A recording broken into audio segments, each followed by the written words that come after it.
It's not easy. It's not easy, you know. It's like you sign up for these things and you hope and you wish for the best. And I signed up and I got scared, you know.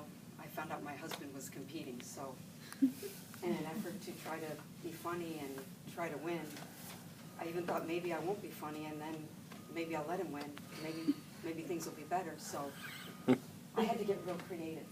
And so, good evening, Toastmasters. What it is tonight is 7 sure ways to win a Toastmasters humorous contest. You see, as I started to think, when I approach these types of contests or anything, I think, I can't do it. And what do I do first? The first thing I always do is pray. But how can I pray, please don't let my husband win, please don't. It just doesn't seem right. It doesn't seem like a very effective prayer. So I decided I really had to get creative.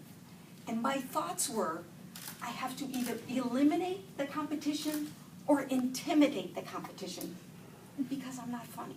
I'm not funny. And I know I'm not funny. So I started to think, and I started to get real creative, and I thought,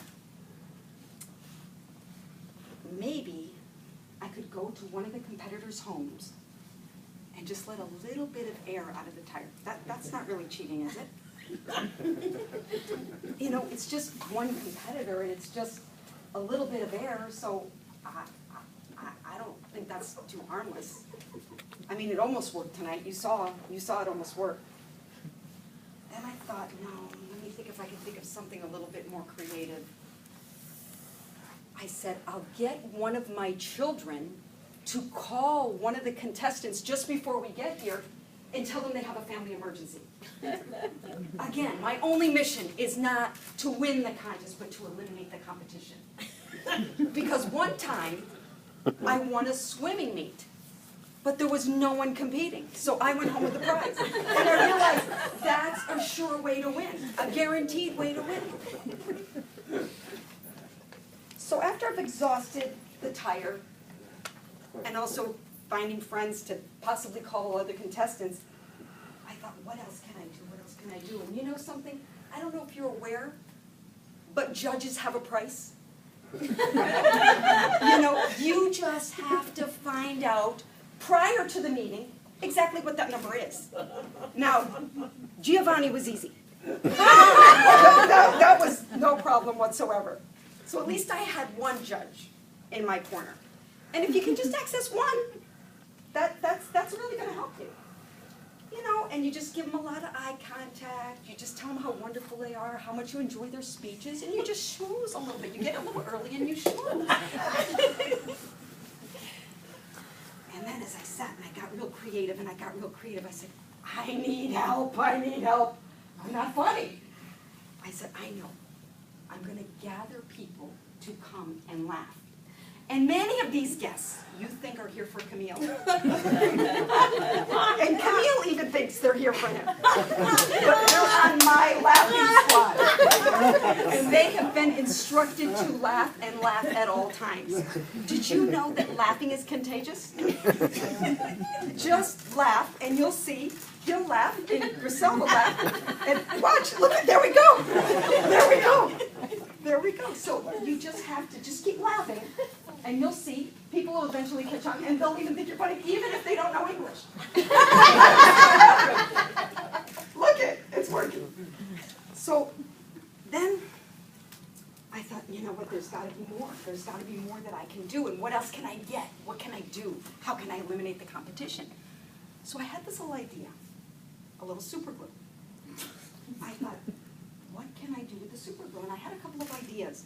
One of them was going to backfire because I was going to put it on their cup a little bit before they started the meeting. Then I thought, no, because they're going to be walking around with a cup in their mouth and everybody's going to think they're funny. So that's not going to work. So I decided that the best thing to do with a contestant that's after me is just put a little bit on their seat.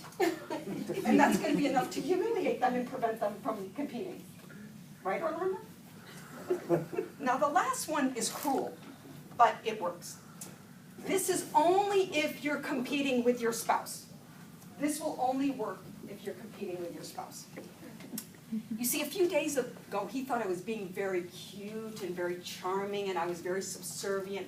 And I took him milkshakes, and I brought him dinner, and you know, I actually, what he doesn't know is I was putting these little pills. Oh, please. And to give you a small idea, Sunday morning, he woke up and he said, I have a stomach ache. And I screamed, it's working! And he said, what, honey, what? I said, nothing.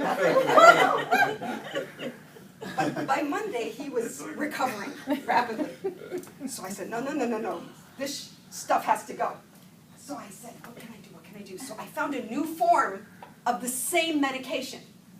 So when he got home from work last night, I was lying in bed with this chocolate bar. And I said, honey, this is the best chocolate you will ever see in your life. Gloria brought it for me from Colombia. Would you like some?